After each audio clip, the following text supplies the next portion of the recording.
Even though I'm a second, good job on the plate. Yeah, thank you. Yeah. Great. And I'll show you just two other things. To Ojibway people, we talk a lot about sacred medicines. And sacred medicines for us, two significant ones that I brought in are sage. And can anybody guess what this is? Right. Out loud? Just throw it. No. Tobacco. Tobacco, and the reason, so you think of tobacco, you think of a cigarette. In Ojibwe culture, tobacco is a sacred medicine to our people, so we use it for prayer ceremonies. The word for tobacco is asema.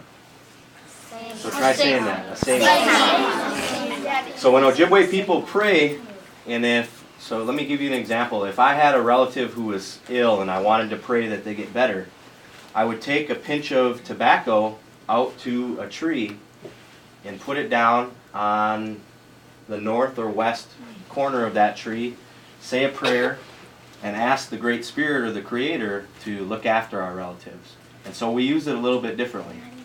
So this is actually tobacco. Sage is the other one. And when you come up here, smell these. They smell a lot different than what you think.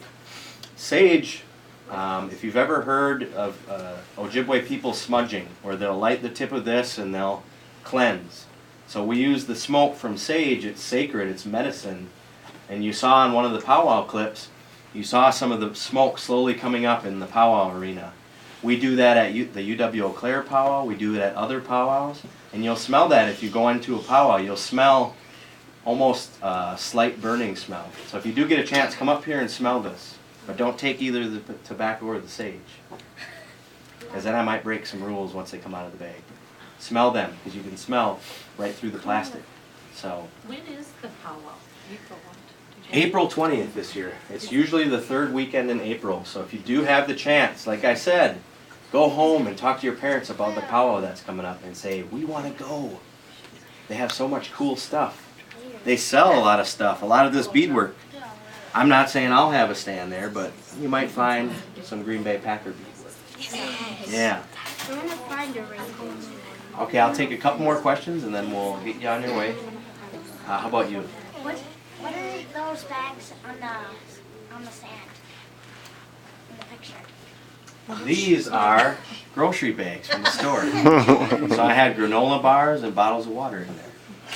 Because I also kayaked a good chunk of that lake and probably did more exercise than I should have. Yeah. How about you? Where did you get one of those Vikings? You made it. I made this one. So if you'll look, I got the chain over at Joanne Fabrics. It's a craft store. So some of it I pick up at regular stores. The leather, some of my relatives will make these different leather hides. So when you get up here, feel these. And this black piece, this is leather too. So you can make a lot of cool things. But I made this, and so I traced out the pattern and sewed that onto a piece of white fabric. And then I sewed the leather on around the inside of it, which was, again, coasters. Yeah, so they're coasters that you would put your glass on so that you don't leave rings on the table. Yeah. Can we try and look at the medallion you made for your dad, see if she can find the missing